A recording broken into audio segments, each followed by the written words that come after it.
평안도 개마고원 자락, 물안개가 피어오르는 새벽이었습니다.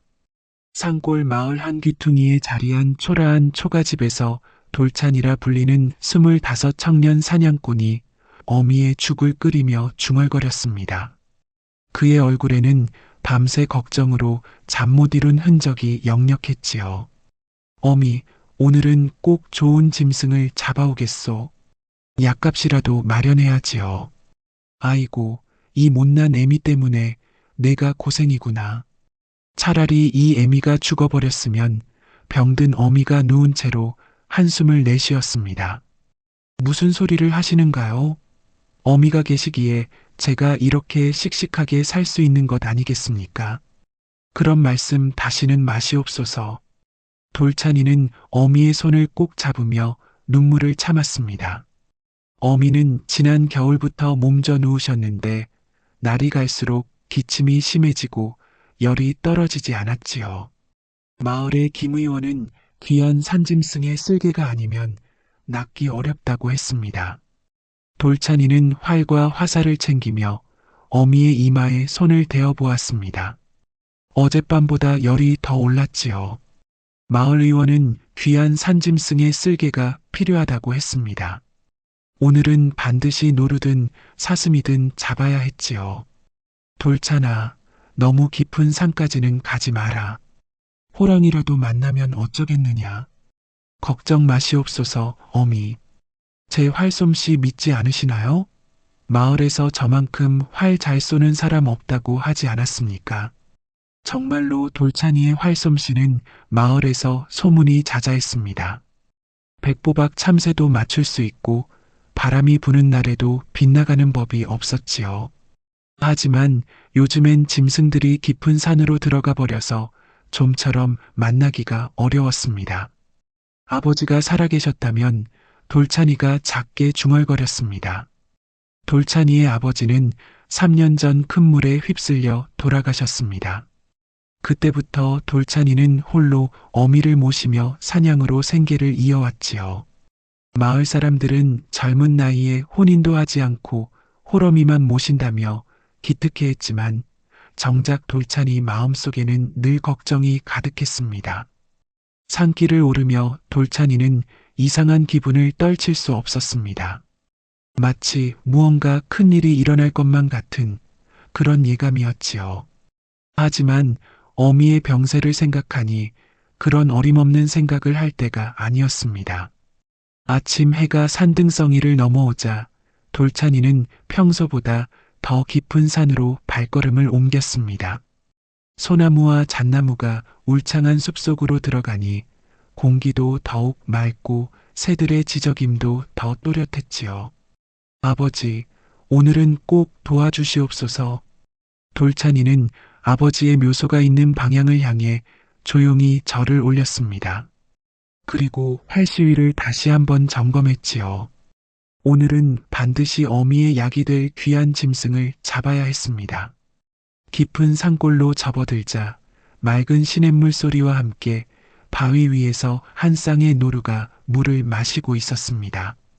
수노루와 암노루가 나란히 서 있는 모습이 어찌나 평화로운지 돌찬이는 순간 주저했습니다.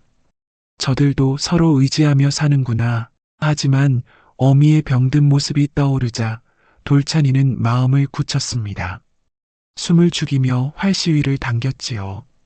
그런데 화살이 떠나는 순간 암노루가 고개를 들어 돌찬이와 눈이 마주쳤습니다. 그 눈빛이 어찌나 애처로운지 돌찬이는 순간 주저했습니다. 화살은 빗나갔고 노루들은 놀라 깊은 계곡 너머로 뛰어갔지요.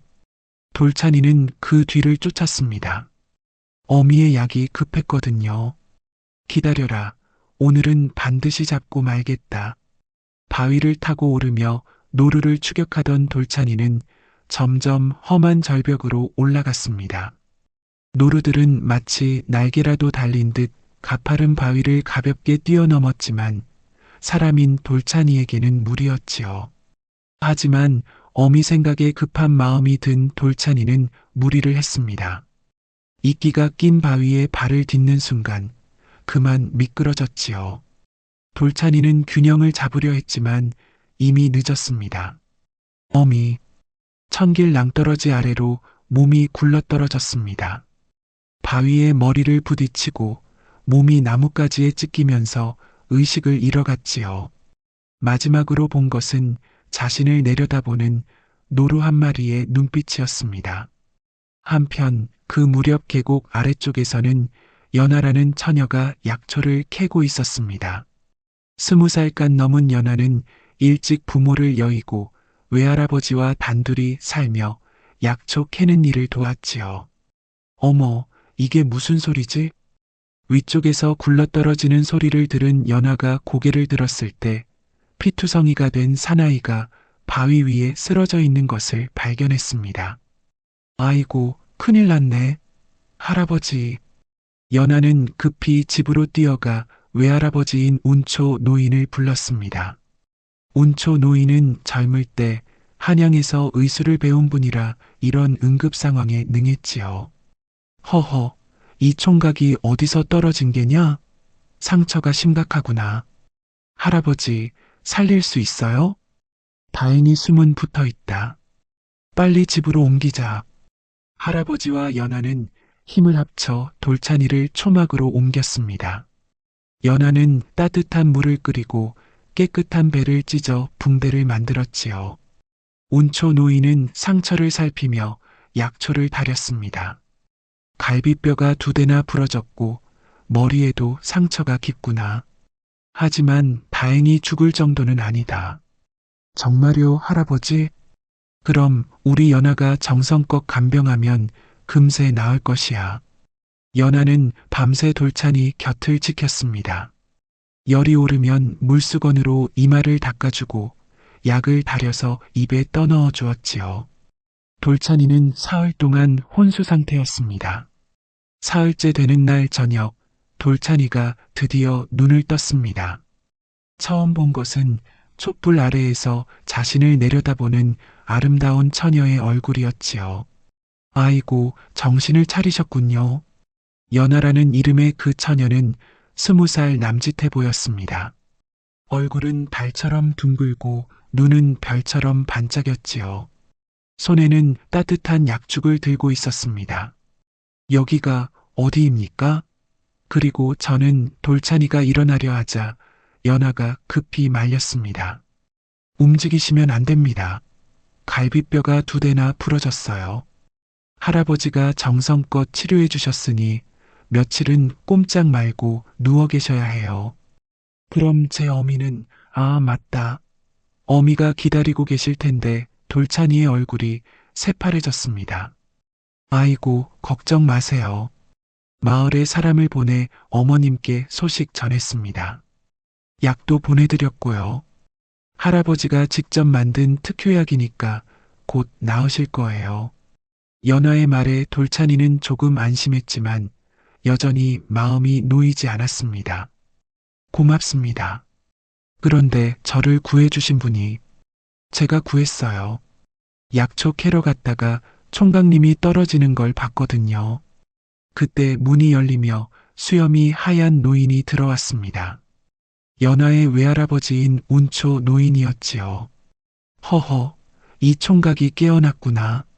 나는 운초라고 하는 늙은이다. 자네 덕분에 우리 연하가 며칠 밤을 새웠어. 할아버지, 연하가 얼굴을 붉히며 나가려 했습니다. 어디 가느냐? 총각이 깨어났는데 인사나 제대로 하고 가거라. 죄송합니다, 어르신. 돌찬이라고 합니다. 목숨을 구해주신 은혜를 어떻게 갚아야 할지. 허허, 처녀 마음이 그런 것이지. 자네가 떨어진 걸 본 우리 연하가 기가 막히더군. 할아버지, 저 사람 죽겠어요. 하며 울상을 짓길래 말이야. 할아버지, 연하가 더욱 부끄러워했습니다. 자네 활솜씨가 좋다며? 우리 연하가 노루 쫓던 자네 모습을 보고 감탄했다네. 할아버지, 저 총각 활 쏘는 솜씨가 신궁 같아요라고 말이야. 돌찬이는 연하를 바라봤습니다. 연하는 고개를 숙인 채 대답하지 않았지요. 그런데 총각, 왜 그리 위험한 곳까지 노루를 쫓았나? 평소에도 그리 무리를 하나? 돌찬이는 어미의 병을 이야기했습니다. 운초 노인은 고개를 끄덕이며 들었지요. 그럼 그렇지. 효성이 지극해서 그런 무리를 했구나. 하지만 몸이 상하면 어찌 효도를 하겠느냐. 앞으로는 조심해야 한다. 알겠습니다, 어르신. 그리고 자네 어머니 약은 걱정 말거라. 내가 만든 약이 산짐승 쓸개보다 나을 것이야. 평생 약초만 다뤄온 이 늙은이를 믿어보거라. 돌찬이는 고개를 숙여 절했습니다. 이렇게 은혜를 받을 줄 몰랐지요. 그날 밤 연하는 돌찬이에게 죽을 끓여주었습니다. 산삼과 여러 약초가 들어간 죽이었지요. 이걸 드시면 기운이 날 거예요. 정말 고맙습니다. 성함이 연하라고 하셨지요? 네, 연하예요. 아름다운 이름이군요. 연꽃처럼 맑고 고우시니 잘 어울립니다. 연하가 얼굴을 붉혔습니다. 그런 말씀, 사실이니까요. 저 같은 사람을 구해주시고 이렇게까지 돌봐주시니 어떻게 갚아야 할지 모르겠습니다. 갚을 것까지야 그냥 빨리 나으시기만 하면 돼요. 그 순간 두 사람의 시선이 마주쳤습니다. 연하는 급히 고개를 돌렸지만 가슴이 두근거리는 것을 막을 수 없었지요. 며칠이 흘렀습니다. 연하는 매일 정성껏 돌찬이를 돌보았지요. 아침마다 약초 우린 물을 끓여주고 상처에 새약을 발라주었습니다. 점심에는 영양가 있는 죽을 끓이고 저녁에는 몸에 좋은 나물을 무쳐주었지요. 돌찬이는 처음엔 낯설어 했지만 연하의 손길이 어찌나 부드럽고 따뜻한지 점차 마음을 열게 되었습니다. 연하 역시 돌찬이의 성실하고 효성스러운 마음에 점점 호감을 느꼈지요. 총각님은 어찌 그리 위험한 곳까지 노루를 쫓으셨어요? 어느 날 연하가 물었습니다. 어미 병이 중해서 의원이 산짐승 쓸개가 필요하다고 했거든요. 그런데 요즘은 짐승들이 깊은 산으로 들어가 버려서 만나기가 쉽지 않아요. 아이고, 그렇게 효성이 지극하시구나. 어머니가 참 좋으시겠어요. 아닙니다. 저 같은 못난 아들 때문에 고생만 시켜드렸지요. 아버지가 돌아가신 후로는 더욱. 아버님도 돌아가셨어요? 네, 3년 전에 큰 물에 그 이후로 어미와 단둘이 살고 있습니다. 연하의 눈에 동정의 빛이 스쳤습니다. 저도 어릴 때 부모님을 여의어서 총각님 마음 알 것 같아요. 그래요? 그럼 연하 양도. 네, 할아버지와 단둘이 살고 있어요. 할아버지가 의술에 밝으시니까 이렇게 약초 캐는 일을 도우며 지내고 있지요. 두 사람은 서로의 처지가 비슷한 것을 알고 더욱 가까워졌습니다. 일주일이 지나자 돌찬이의 상처가 많이 나았습니다. 이제 조심스럽게 걸을 수도 있게 되었지요. 연하는 돌찬이를 부축해서 초막 밖으로 나가게 했습니다. 바람을 쐬면 기운이 날 거예요. 초막 앞에는 작은 뜰이 있었고 여러 가지 약초가 심어져 있었습니다. 연하가 정성껏 가꾼 것들이었지요. 와, 이렇게 많은 약초를 연하 양이 다 기르신 거예요? 네, 할아버지가 가르쳐 주셨어요. 각각 어떤 병에 좋은지도 다 알아요. 대단하네요. 저는 활 쏘는 것밖에 모르는데 활솜씨도 훌륭한 재주잖아요. 마을에서 소문났다며요? 그건 그렇지만 남자라면 활 정도는 쏠 줄 알아야죠. 연하가 웃었습니다. 겸손하시기까지 하네요. 그날 저녁 달이 유난히 밝았습니다. 돌찬이가 초막 밖 평상에 앉아 달을 보고 있는데 연하도 옆에 앉았지요. 달이 참 밝네요. 연하가 중얼거렸습니다. 그러게요. 어미와 함께 보던 달인데 지금 어미도 이 달을 보고 계실까요? 그럼요. 분명히 보고 계실 거예요. 그리고 총각님이 빨리 나와서 돌아오기를 기다리고 계실 거고요. 고마워요, 연하 양. 이런 위로의 말씀까지. 위로가 아니라 정말 그럴 거예요. 어머니의 마음이란 게 그런 거잖아요. 두 사람은 말없이 달을 바라보았습니다. 고요한 밤 공기 속에서 풀벌레 소리만 들렸지요. 그러다 바람에 연하의 머리카락이 날리자 돌찬이가 그것을 정리해 주었습니다. 아, 연하가 놀라며 돌찬이를 바라봤습니다. 그 순간 두 사람의 시선이 마주쳤습니다. 달빛 아래 연하의 얼굴은 더욱 아름다워 보였고 돌찬이의 눈빛은 진실해 보였지요. 연하 돌찬이가 불렀습니다. 예. 돌찬이는 조심스럽게 연하의 손을 잡았습니다. 연하는 놀라며 손을 빼려 했지만 돌찬이의 진실한 눈빛을 보자 그대로 두었지요. 제가 연하 양을 돌찬이가 말끝을 흐렸습니다. 총각님 연하의 목소리도 떨렸습니다. 연하 양 없었다면 저는 죽었을 거예요. 목숨을 구해주신 것도 고맙지만 이렇게 정성껏 돌봐주시니 마음이. 저도 총각님이 연하가 말끝을 흐렸습니다. 그때 돌찬이가 연하의 얼굴에 살짝 입을 맞추었습니다. 연하는 깜짝 놀랐지만 밀어내지 않았지요. 연하야, 나는. 저도 총각님이 좋습니다. 그날 밤 두 사람은 달빛 아래서 서로의 마음을 확인했습니다. 운초 노인은 멀리서 그 모습을 보며 흐뭇해했지요. 젊은이들이 서로 마음을 나누는구나. 우리 연하도 이제 좋은 사람을 만났네. 다음 날부터 두 사람의 관계는 더욱 각별해졌습니다. 연하는 더욱 정성껏 돌찬이를 돌보았고 돌찬이는 하루라도 빨리 나아서 연하에게 도움이 되고 싶어 했지요. 이제 많이 나으셨네요. 오늘은 뜰에서 걸어보세요. 연하가 말했습니다. 정말요? 그럼 연하 양도 함께. 네, 함께 가요. 두 사람은 손을 잡고 뜰을 걸었습니다. 돌찬이의 걸음은 아직 조심스러웠지만 연하가 곁에 있으니 든든했지요. 여기 약초들 이름을 가르쳐 주세요. 이건 도라지예요. 기침에 좋고요. 저건 더덕, 몸에 기운을 주죠. 그리고 저 빨간 열매는. 연하가 하나하나 설명해 주는 동안 돌찬이는 진지하게 들었습니다. 대단해요. 이런 걸 다 알다니. 저도 배우고 싶어요. 정말요? 그럼 제가 가르쳐 드릴게요. 연하가 기뻐하며 웃었습니다. 그 웃음이 어찌나 예쁜지 돌찬이는 넋을 잃고 바라봤지요. 왜 그렇게 보세요? 너무 예뻐서. 아이고. 연하가 얼굴을 가렸습니다. 그날 저녁 운초 노인이 마을에서 소식을 가져왔습니다. 총각 어머니가 많이 나으셨다네. 내가 보낸 약이 잘 듣는 모양이야. 정말요? 어르신, 정말 고맙습니다. 돌찬이가 절을 했습니다. 그런데 총각, 언제 집으로 돌아갈 생각이냐? 돌찬이는 연하를 바라봤습니다. 어미가 걱정되지만 연하와 헤어지는 것도 아쉬웠지요. 어미가 걱정되긴 하지만 며칠 더 있어도 될까요?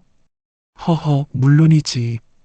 우리 연하도 아직 아쉬워하는 것 같은데. 할아버지. 연하가 부끄러워했습니다. 뭐가 부끄럽다는 것이냐? 좋은 사람 만나는 게 나쁜 일인가? 그날 밤 연하가 돌찬이에게 특별한 약죽을 끓여주었습니다. 이건 할아버지가 가르쳐 주신 보약이에요. 드시면 기운이 날 거예요. 고맙소, 연하야. 그런데 말이오. 네, 나 어미 보러 잠깐 내려가도 되겠소? 며칠 만에 돌아올게요. 연하의 얼굴이 어두워졌습니다. 아직 몸이 다 낫지 않았는데요. 걱정 말아요. 이제 많이 나았으니까. 그리고요? 연하도 함께 가면 되지 않겠소? 연하가 깜짝 놀라며 고개를 들었습니다. 저를 데려가시겠다고요? 그럼요. 어미께 인사드려야죠. 나 연하와 혼인하고 싶소. 아이고. 연하가 얼굴을 가렸습니다. 연하야, 내 마음을 받아주겠소? 연하는 한참 고민하다가 고개를 끄덕였습니다. 네, 저도 총각님이 좋아요. 정말요? 돌찬이가 기뻐했습니다. 하지만 할아버지 허락을 받아야 해요. 물론이죠. 내가 정식으로 말씀드릴게요.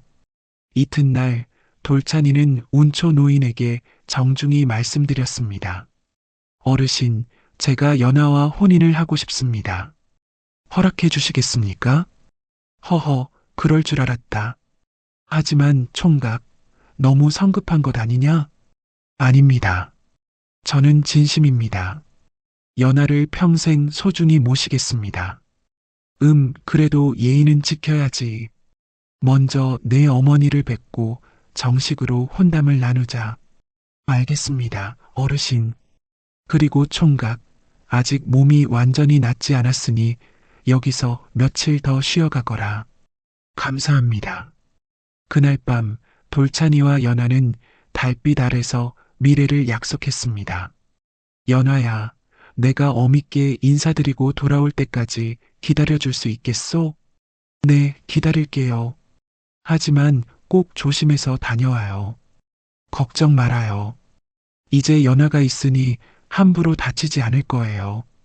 두 사람은 서로를 꼭 안으며 영원한 사랑을 맹세했습니다. 그날 밤 달은 유난히 밝았고 별들도 두 사람을 축복하는 듯 반짝였지요. 운초 노인은 멀리서 그 모습을 보며 흐뭇해했습니다. 저 젊은이 마음씨가 참 곱구나. 우리 연하에게 잘 어울려. 하지만 마음 한구석에는 어렴풋한 불안감도 있었습니다. 요즘 국경 근처가 어수선하다는 소문이 들렸거든요. 부디 무탈하기를. 며칠 후 돌찬이의 몸이 거의 완전히 회복되었습니다. 이제 마을로 내려가 어미를 뵙고 정식으로 혼담을 나눌 때가 되었지요. 그럼 며칠 후에 다시 올게요. 돌찬이가 말했습니다. 네, 기다릴게요. 그런데 정말 저도 함께 가면 안 될까요? 아직은 이르죠. 먼저 어미께 말씀드리고 정식으로 혼담이 성사되면 그때 모시고 가겠소. 알겠어요. 하지만 꼭 조심해서 다녀와요. 연하는 돌찬이를 위해 도시락을 싸주었습니다. 그리고 작은 주머니 하나를 건넸지요. 이건 뭐예요? 호신용 약초예요. 몸에 지니고 다니시면 좋을 거예요. 고마워요, 연하야. 돌찬이는 연하를 꼭 안고 작별 인사를 했습니다. 운초 노인도 나와서 배웅했지요. 총각, 조심해서 다녀와. 그리고 어머니께 안부 전해드려라. 네, 어르신. 며칠 후에 다시 찾아뵙겠습니다. 돌찬이는 가벼운 발걸음으로 산길을 내려갔습니다. 마음에는 연하와의 미래에 대한 기대가 가득했지요. 하지만 마을에 가까워질수록 이상한 냄새가 났습니다. 타는 냄새, 그리고 피비린내였습니다. 이게 무슨 돌찬이가 멈춰섰습니다. 산 너머로 검은 연기가 피어오르고 있었습니다. 돌찬이는 불길한 예감에 가슴이 뛰었지요. 설마, 돌찬이는 뛰기 시작했습니다. 아직 완전히 낫지 않은 몸이었지만 그런 것을 돌볼 겨를이 없었지요. 마을 어귀에 도착했을 때 돌찬이는 절망적인 광경을 목격했습니다. 마을은 온통 잿더미가 되어 있었습니다. 집들은 불에 타고 곳곳에 시신들이 널브러져 있었지요. 어미, 어미. 돌찬이는 미친 듯이 자신의 집터를 향해 뛰어갔습니다. 하지만 집은 완전히 불에 타서 주춧돌만 남아 있었습니다. 어미는 어디에도 보이지 않았지요. 어미, 어미. 돌찬이는 무너진 집터를 뒤지며 어미를 찾았지만 허사였습니다. 그때 숨어있던 마을 사람 한 명이 나타났습니다. 돌찬이냐? 살아있었구나. 김삼촌, 무슨 일입니까? 우리 어미는 어디에? 아이고, 참변이 일어났다. 청나라 놈들이 갑자기 들이닥쳐서. 김삼촌은 떨리는 목소리로 그날의 참상을 이야기했습니다. 청군이 갑자기 마을을 습격해서 집들을 불태우고 사람들을 학살했다는 것이었지요. 내 어미도 다른 마을 사람들과 함께 끌려갔어. 끌려갔다고요? 그럼 살아계시다는 말씀입니까? 그래, 아직 숨은 붙어 계실 거야. 하지만 돌찬이야, 무리하지 마라. 놈들은 수십 명이나 되거든. 돌찬이의 눈에서 불길이 솟았습니다. 수십 명이든 수백 명이든 반드시 찾아내겠소. 돌찬이야, 진정해라. 내 혼자서 어떻게? 삼촌, 놈들이 어느 쪽으로 갔습니까? 북쪽으로. 하지만 돌찬이야. 돌찬이는 더 이상 듣지 않았습니다. 집터에서 활과 화살을 찾아내고 칼도 챙겼지요. 다행히 무기들은 불에 타지 않았습니다. 어미, 기다리세요. 반드시 구해드리겠습니다. 돌찬이는 분노와 슬픔으로 온몸이 떨렸습니다. 평화롭던 마을이 하루아침에 지옥이 되어버렸지요. 김삼촌이 말렸지만 돌찬이는 듣지 않았습니다. 그날 밤 돌찬이는 칼을 갈았습니다. 활도 다시 점검하고 화살촉도 날카롭게 벼렸지요. 놈들 반드시 갚아주겠다. 이튿날 새벽 돌찬이는 청군의 흔적을 따라 북쪽으로 향했습니다. 마음속에는 복수의 불길이 활활 타오르고 있었지요. 한편 산속 초막에서는 연하가 불안한 마음으로 돌찬이를 기다리고 있었습니다. 할아버지, 돌찬이가 무사할까요? 걱정 마라, 연하야. 그 총각은 활솜씨도 좋고 마음씨도 고드니까. 하지만 운초 노인도 마음이 편하지 않았습니다. 최근 들어 국경 근처가 어수선하다는 소문이 계속 들렸거든요. 부디 무사하기를. 돌찬이는 청군의 흔적을 따라 북쪽으로 향했습니다.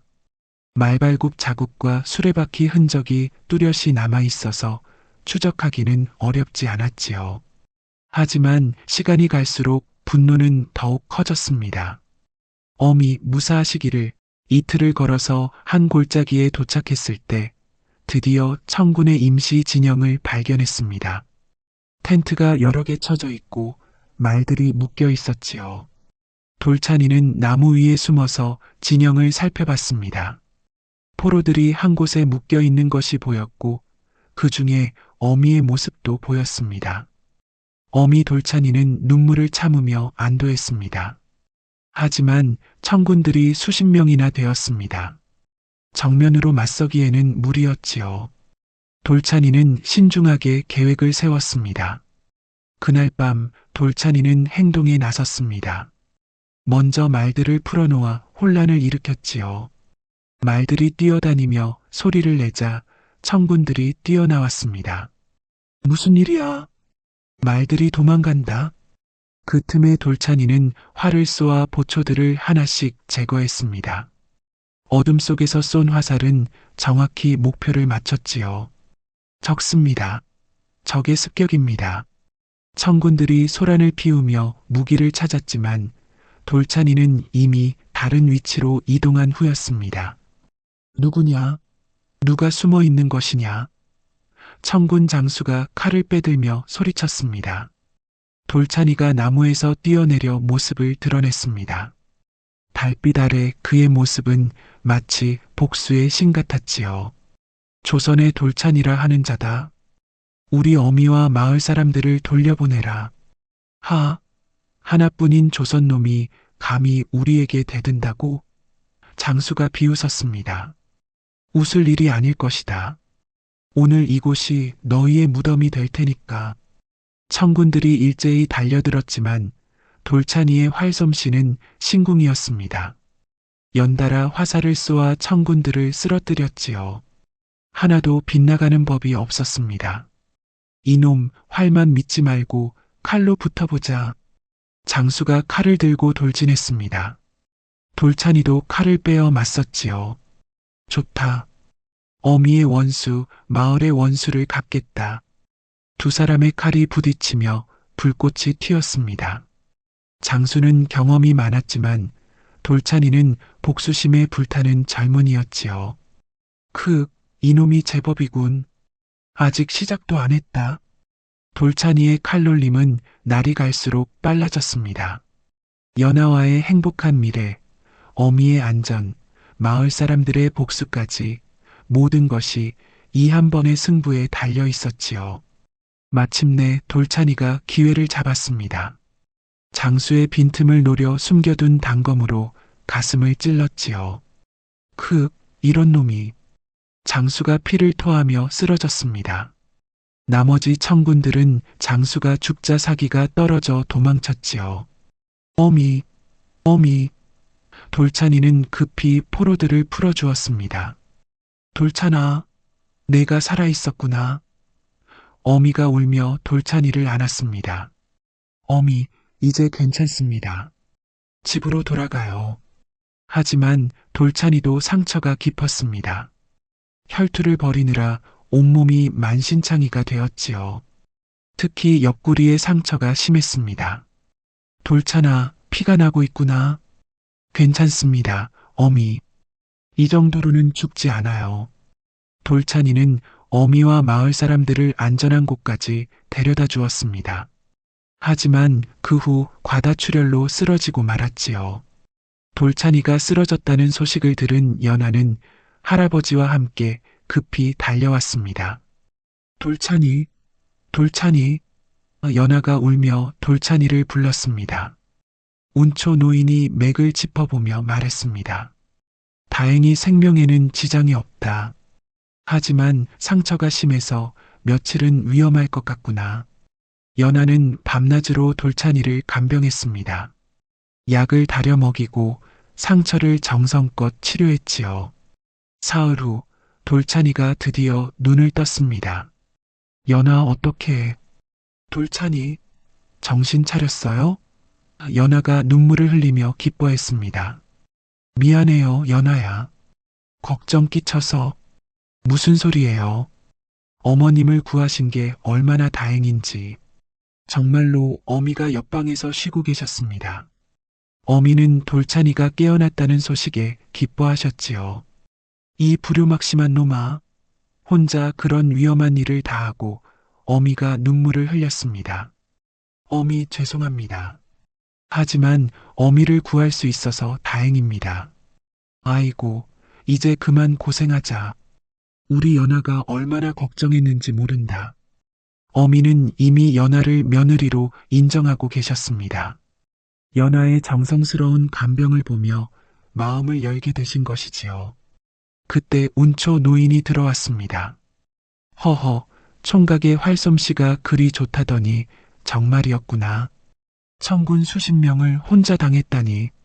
과찬이십니다, 어르신. 아니다. 나라에서도 그 소식을 들었다고 하네. 한양에서 사람을 보냈어. 묵과에 응시하라고 말이야. 돌찬이는 놀랐습니다. 묵아라니요? 그래, 내 같은 인재가 필요하다는구나. 어떻겠느냐? 돌찬이는 연하를 바라봤습니다. 연하가 고개를 끄덕였지요. 가세요, 돌찬이. 출세해서 저희를 찾아오세요. 연하, 기다릴게요. 얼마든지 기다릴게요. 시퀀스 9 금이환양과 혼례의 준비. 몇 달 후 돌찬이는 정말로 묵과에 급제했습니다. 뛰어난 활솜씨와 담력, 그리고 청군과의 혈투 경험이 인정받은 것이지요. 급제 후 돌찬이는 여러 변방에서 공을 세웠습니다. 북방의 오랑캐들을 물리치고 국경을 안전하게 지켰지요. 마침내 정삼품 무관의 지위까지 올랐습니다. 3년 후 돌찬이는 금이환양했습니다. 화려한 관복을 입고 말을 타고 고향으로 돌아온 것이지요. 연하야, 나 돌아왔소. 돌찬이. 연하가 달려와 안겼습니다. 이제 어엿한 무관이 된 돌찬이를 보며 연하는 자랑스러워했습니다. 운초 노인과 어미도 크게 기뻐하셨지요. 허허, 이제 정말 우리 사위가 될 자격이 충분하구나. 어르신, 정식으로 혼례를 올리고 싶습니다. 좋다, 좋아. 길이를 택해서 혼례를 올리자. 돌찬이는 마을에 큰 집을 짓고 어미와 연하를 모시기 위한 준비를 했습니다. 관가에서도 공을 세운 무관을 예우하여 여러 가지 지원을 해주었지요. 혼례 준비가 한창일 때 연하가 물었습니다. 돌찬이 정말 저 같은 산골 처녀와 혼인해도 괜찮을까요? 무슨 소리요, 연하야? 당신이 아니었다면 지금의 내가 있겠소? 당신은 나의 생명의 은인이자 영원한 동반자요. 고마워요, 돌찬이. 고마운 건 내가 할 말이지요. 앞으로 평생 행복하게 해드릴게요. 시퀀스 10백 800 중에 첫날 밤과 영원한 사랑. 드디어 혼례 날이 왔습니다. 마을 사람들이 모두 모여 축하했고 관가에서도 축하 사절이 왔지요. 허허, 이럴 줄 알았으면 진작에 총각을 우리 집 사위로 삼았을 텐데 말이야. 운초 노인이 웃으며 말했습니다. 할아버지, 연하가 부끄러워했습니다. 뭐가 부끄럽다는 것이냐? 이제 당당한 무관 마님이잖아. 혼례식이 끝나고 드디어 첫날 밤을 맞았습니다. 신방에는 촛불이 밝게 켜져 있었고 연하는 고운 혼례복을 입고 앉아 있었지요. 연하야. 네, 도련님. 앞으로는 그냥 돌찬이라고 불러요. 우리 이제 부부잖아요. 네, 돌찬이. 돌찬이는 연하의 손을 잡으며 말했습니다. 연하야, 고마워요. 나를 구해준 것도, 사랑해준 것도, 기다려준 것도. 저야말로 고마워요. 저 같은 사람을 아내로 맞아주셔서 당신은 세상에서 가장 소중한 사람이에요. 그날 밤, 첫날 밤을 맞은 두 사람에게는 새로운 무언가가 시작되었습니다. 돌찬이는 평소 짐승을 쏠 때처럼 집중했지만 이번에는 전혀 다른 종류의 관역을 겨누고 있었지요. 노루를 쫓던 그 손길이 이리도 부드러울 수가 연하가 부끄럽게 중얼거렸습니다. 100, 800 중이라더니 과연 그 말이 틀리지 않는구나. 돌찬이도 웃으며 대답했습니다. 그날 밤 활을 쏘는 손끝이 멈추질 않았고 화살은 빗나가는 법이 없었습니다. 달은 밤새도록 두 사람을 지켜보며 미소 지었지요. 새벽이 올 때까지 두 사람은 서로의 사랑을 확인했습니다. 그리고 미래에 대한 희망을 품었지요. 에필로그 행복한 가정과 후일담. 그 후 두 사람은 정말 행복하게 살았습니다. 1년 후 첫째 아들이 태어났고 이어서 둘째 아들, 셋째 아들이 태어났지요. 그리고 마지막에는 예쁜 딸 둘도 얻었습니다. 돌찬이는 무관으로서 나라에 충성하며 백성을 보호했고 연하는 어진 아내이자 현명한 어머니가 되었습니다. 아이들에게는 아버지의 활솜씨와 어머니의 약초 지식을 모두 가르쳤지요. 운초 노인은 손자, 손녀들에 둘러싸여 행복한 여생을 보냈고 돌찬이의 어미도 건강을 회복하여 오래도록 살았습니다. 마을 사람들은 돌찬이와 연하의 사랑 이야기를 대대로 전했습니다. 노루를 쫓다가 만난 인연, 생명을 구해준 은혜, 위기 속에서도 변치 않은 사랑의 이야기를 말이지요. 저 집 도련님은 정말 복이 많으시네. 활솜씨도 좋고 부인도 현명하고 자식들도 착하고. 그러게 말이야. 부부가 서로 아끼니까 그런 복이 따르는 게 아니겠나? 몇 년 후 돌찬이는 벼슬에서 물러나 고향에서 여생을 보냈습니다. 연하와 함께 약초밭을 가꾸고 아이들과 함께 산에 오르며 평화로운 나날을 보냈지요. 어느 날 막내딸이 물었습니다. 아버지, 어머니를 어떻게 만나셨어요? 그건 긴 이야기란다. 아버지가 노루를 쫓다가. 돌찬이는 아이들에게 옛 이야기를 들려주듯 자신과 연하의 사랑 이야기를 말해주었습니다. 아이들은 눈을 반짝이며 들었지요. 와, 아버지가 정말 용감하셨구나. 어머니도 대단하세요. 떨어진 아버지를 구해주시다니. 그래, 너희 어머니가 없었다면 아버지도 너희들도 없었을 거야. 연하가 웃으며 말했습니다. 여보, 아이들 앞에서 그런 말씀을. 사실이니까. 당신이 나의 생명의 은인이자 평생의 동반자잖아요. 그렇게 두 사람은 백발이 될 때까지 서로를 사랑하며 살았습니다. 마을에서는 모범 부부로 불렸고 젊은이들에게는 참된 사랑의 표본이 되었지요. 편안할 때 칼을 갈고 평화로울 때 마음을 다스려야 한다는 옛말이 있습니다. 돌찬이가 산 깊은 곳에서 활솜씨를 갈고 닦으며 효심을 기른 것처럼 우리도 일상에서 몸과 마음을 단련해야겠지요. 또한 사랑도 결국 마음 하나에 달린 법입니다. 연하가 떨어진 돌찬이를 구한 것처럼 진실한 마음은 언제나 보답을 받는 법이지요. 백발백중이라더니 첫날 밤에도 그 말이 틀리지 않았다는 이야기는 단순히 활솜씨만을 말하는 것이 아닙니다. 진실한 마음으로 상대방을 사랑할 때 그 사랑은 반드시 결실을 맺는다는 뜻이지요. 고생 끝에 낙이 온다고 했듯이 돌찬이와 연하도 여러 시련을 겪은 후에야 진정한 행복을 얻었습니다. 오늘날 우리에게도 이런 끈기와 신념이 필요하지 않을까요? 마지막으로 부부는 한 마음이요. 가정은 한 몸이라는 가르침도 얻을 수 있습니다. 돌찬이와 연하가 서로를 아끼고 존중했기에 그토록 아름다운 가정을 이룰 수 있었던 것이지요.